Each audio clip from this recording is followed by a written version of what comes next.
Hey, good morning, and welcome to another episode of MuscleModelCars.com. All right, this is AJ, and I'm going to show you the progress we had left off last with the 007 James Bond vehicle before it was assembled and everything. We left off with the painting of it and all the different individual parts that I had showed you. So I'm going to let you see pretty much what's going on with it. We've assembled everything, and you ready? Here it comes. And da da James Bond 007. What I'm going to do is explain to you a few things about the back part over here that I'm going to do. But basically, this is the vehicle in the movie Diamonds Are Forever, as you recall. If you go to the website, you'll see the picture of the original car, and this is the paint job it had. What I did basically from the last time we were together, I did the seats in here, black and red like in the movie. Okay, they were black, they were red, and I want you to be able to see, okay, how it looks in there, and the dashboard in there. I did all the chroming and the detailing of it in there. Some of this stuff here you see on the side can be lint and or whatever, but I'm going to clean it up. I have to let some stuff dry before I continue, because I don't want to wipe the paint off and ruin the finish of it. But anyway, as you can see, this is exactly the color. The car was red in the movie. The seats were red with the black inner parts of the seat, the details. Okay. We did our chroming on the handles, the lock. This here was not chromed. It was just basically the design of the vehicle. A lot of this stuff is going to be cleaned off, where you see where some marks are right here. I didn't clean it just yet. I just wanted to let all the different paints, glue, dry, like this stuff here. That's just simple cleanliness. They got to be tightened up here after you let it dry. You have to get it in there, because what you need to do is make sure it stays. Okay. Of course, we got the details here with the lights. These were clear, but they also gave you a decal to go on the inner part, so it looks like actual lights. Okay. You got the mirrors we put on. Okay. And the back seat, of course, as you can see, the back seat. I'm trying to get at a different angle. It gets tough, but I had showed you on the other video. But basically, we have it where you have the vehicle just as you would have seen it on the website, right there with the details. Okay, these here are I painted the bottom portion of the vehicle black. The white strip you see there is a decal. Okay, and I'm going to put another one up here. Okay, because if you noticed, there should have been. Well, actually, it's on there. I just can't see it. I'm trying to see why I don't see this here. This one's off. Okay. So sometimes when you put these decals on, they'll come off. Doing different processes like that. You don't see it here, right here. But if you turn the vehicle around, you'll see it over here. So you got to be careful with that. So I have more. I have another one here. I'm just going to cut it, and I'm going to install it over here. I'm a stickler for detail with that. Okay, got the Mark 1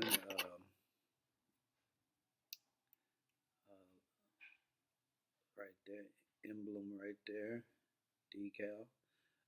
This was a decal, the lighting decal.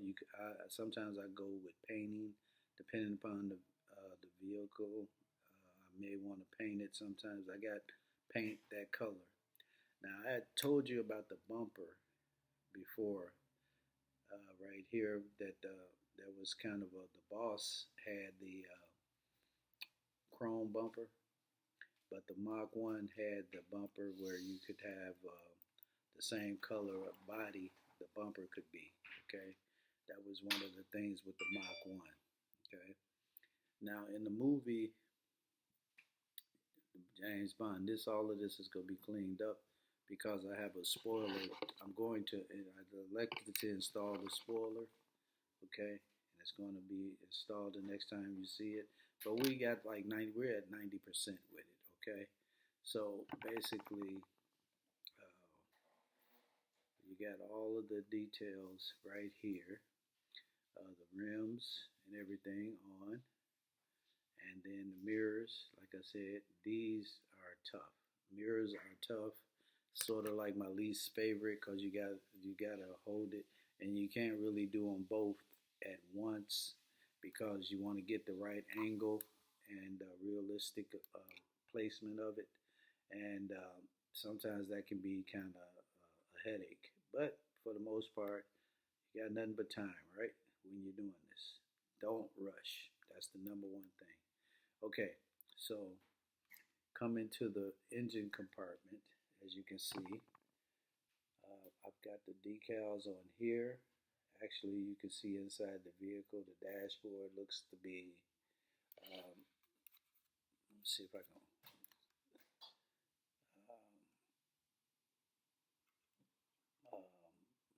the emblems right here, the stickers going on top of the filter. I decided to put that in there.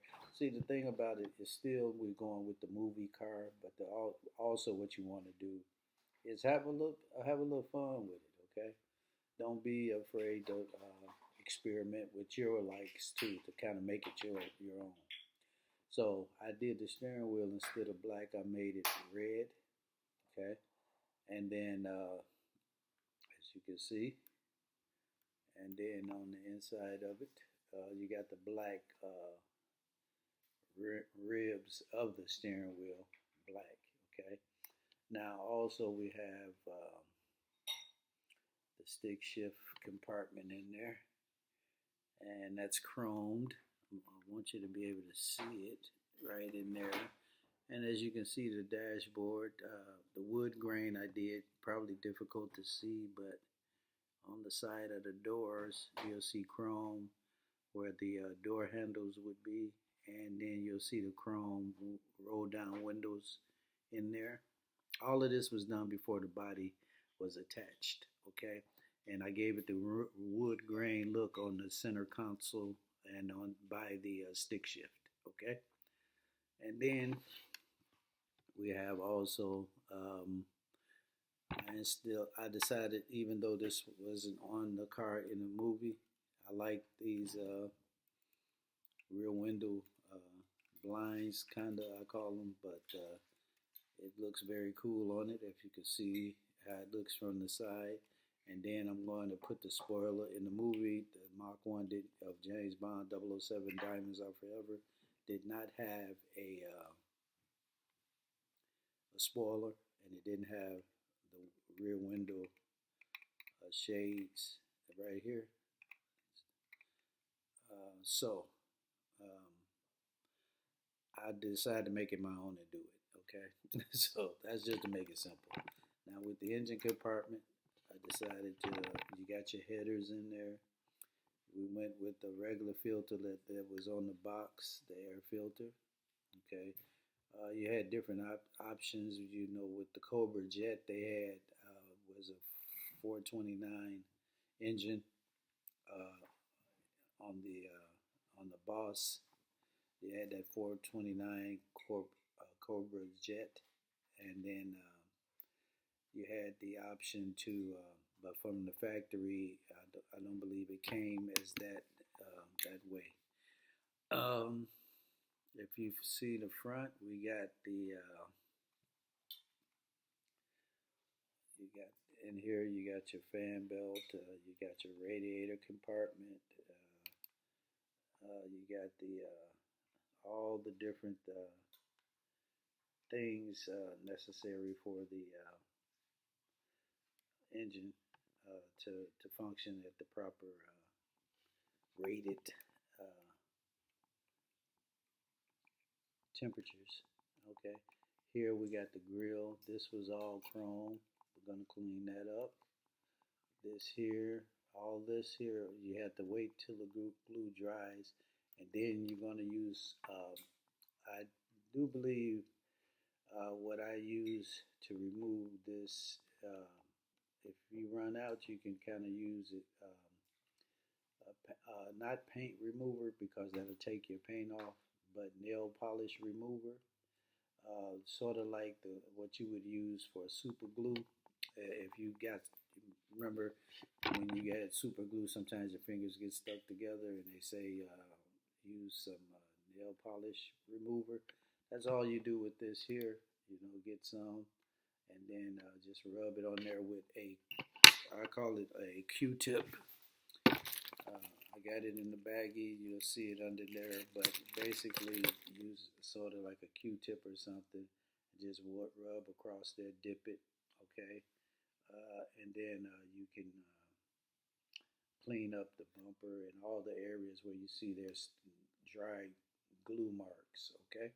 So don't worry about this so much looking this way. I just wanted to show it to you and to let you know how you can clean it up if it looks kind of funky when the glue dries, because sometimes you got to put more glue to get it to be sturdy, especially like this protruding bumper here. They had a smaller one that I could have painted chrome, which was an option back in the day with this particular vehicle.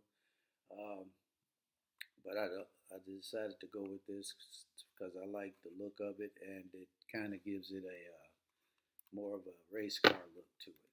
Okay, and then you got, of course, the wheelie bars under there, under here. Okay, and so if the car took off, it jumped up, boom, these wheels down here at the bottom would hit the ground and keep you from tearing up the bottom of your vehicle. Okay. And then you have the tailpipes here. All of this is going to be painted now that we're here. We're at this point where you can start putting in your finishing touches. All your gluing basically is done. Okay. Back here, these tailpipes, I'm going to probably make these chrome. Okay. And then you got I could go with the gas tank, leaving it black. Or I could make it gray, sort of like a dull gray, and then that way it pretty much stands out differently from the chassis of the vehicle. This differential I'm going to leave black to this time. Normally I'll make this different colors if it was more of a custom type of build, but I wanted to make it like the movie and the car. So we'll see where that goes. But all of this stuff here is all dried glue or whatever. All of this is going to be scraped and then detailed with a fine tooth. I want to see if I have one. Here. I got one here. You got to understand that you're going to have to be patient with some of this stuff. It's not going to dry quick.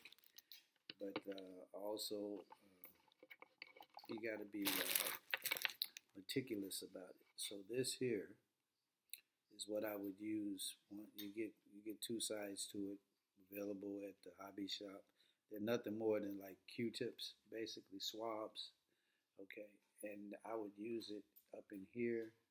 I would dip it into nail polish remover to get up in here to clean this up, which takes away all the glue, the dry glue residue right here, up in here. That's on the chrome here. Get it off your chrome. And then also I would put it down on any spots, maybe up in here by the radiator, where you could see dried glue residue, and particularly right here. You see that? Right in here. I'm going to clean that up. That's dry glue residue back here. Back here, I had put the spoiler on, but it had, just so you know, mistakes are going to happen. And sometimes you think it's drying one way, and when you wake up the next day, you see that it's not this this fail or that fail. So I found that the best way to put a real spoiler on is to basically put the the supports for the spoiler here, let them dry first. Now that's a lesson learned. So I'm not going to have this problem no more. I did it in the first one, but this one I wanted to try. I was trying to catch up, and I said I'm gonna go ahead and put the spoiler on top of this. Put these in, and then put the spoiler on. Then it got to a point where I wasn't letting the glue dry enough. So you got to let that glue dry. Let certain parts dry hard. Okay. And then this can be cleaned up with the swab. And once these are dry, what I have now is the spoiler, as I showed you in the previous video, that this here will be cleaned again, and then it's going to eventually be here. So you're going to have that spoiler sitting on top of here, okay?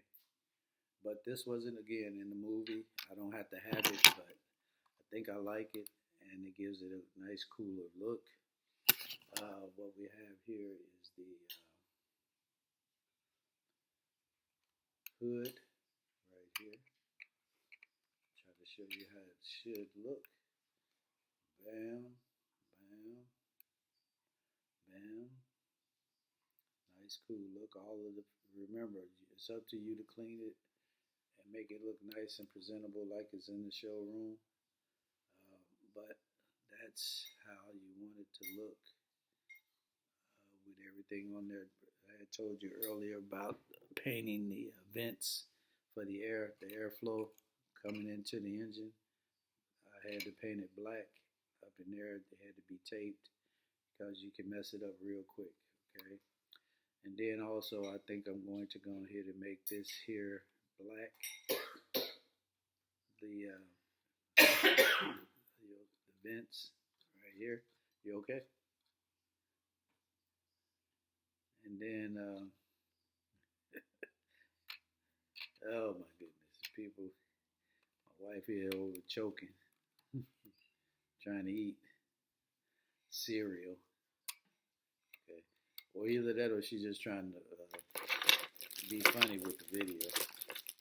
I'm not sure which one it is, but we gonna have to have a talk when this is over because they ain't had no noise for the past 2 hours.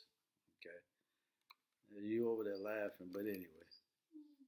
So with that, we letting that rear spoiler support those supports dry.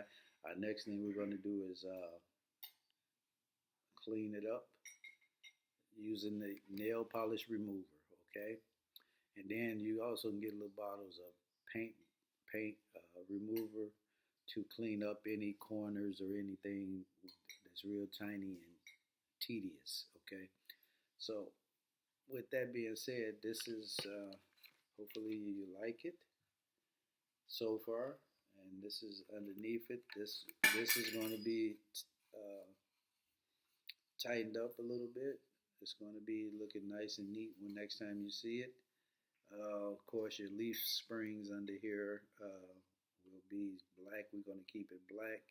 I could make them gray, but and then the axle we're going to leave black. But as I said, that's kind of when you look at muscle cars, a lot of times your differential back here is maybe red or blue or something that corresponds to the color up here to give it a nice, pretty look. Okay. But for the most part, we're trying to keep it as like the factory would have sent it out. And this is the type of vehicle, again, that James Bond had in Diamonds Are Forever. And in the famous police chase. And I do believe this was the type of engine would have been an 8-cylinder. It was not a 429 Cobra jet, okay, but if it's James Bond, I guess it would be.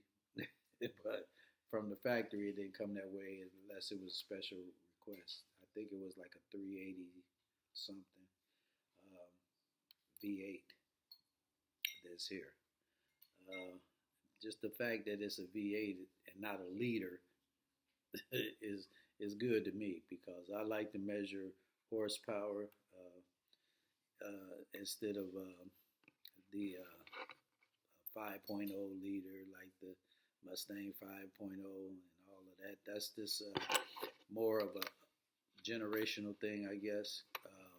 Anybody older than 50 or 40 is looking at horsepower, while you got the younger generation is looking at liters. Like when the Mustangs were making a comeback in 2001, they came out with the 5.0 and liter, and I was like, liter? That sounds like a gallon of juice or something, a liter of juice, liquid. So I guess it's all based on the consumption of the fuel. But however it is, I still deal with horsepower. I like to deal with how many horses under the hood. And I guess that's my primitive type of thinking, because when it says 400 horsepower, I get a visual in my head of lining 400 horses up in front of a piece of metal with wheels, okay? And imagine 400 horses being tied to the front end of this car, running at full speed, okay? That's horsepower, okay? I don't know how to translate, or I guess how it would translate into liters or whatever the case may be, the metric system and everything, but just give me good old-fashioned horsepower, muscle, okay, American muscle, and then I'm fine. So with that, again, thank you for going along with me on this.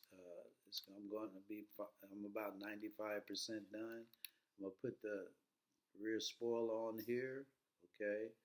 And eventually I'm going to do a car show of all the ones I've done thus far. It's not that many since I've gotten back into it.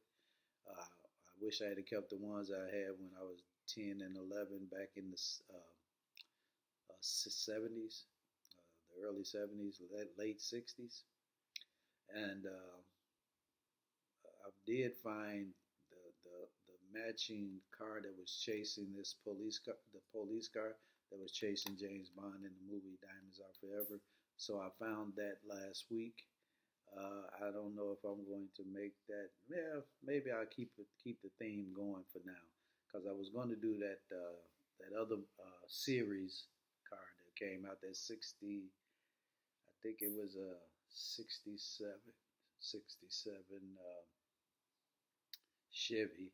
I think it was Impala. I do believe, from that movie series Supernatural. But anyway, this is where we're at with this one. I hope I did okay with it. Like I said, we'll get better. I did do this much better than I did the interior from the first vehicle. Excuse me. Oh, I almost dropped that. That would have been bad. But anyway,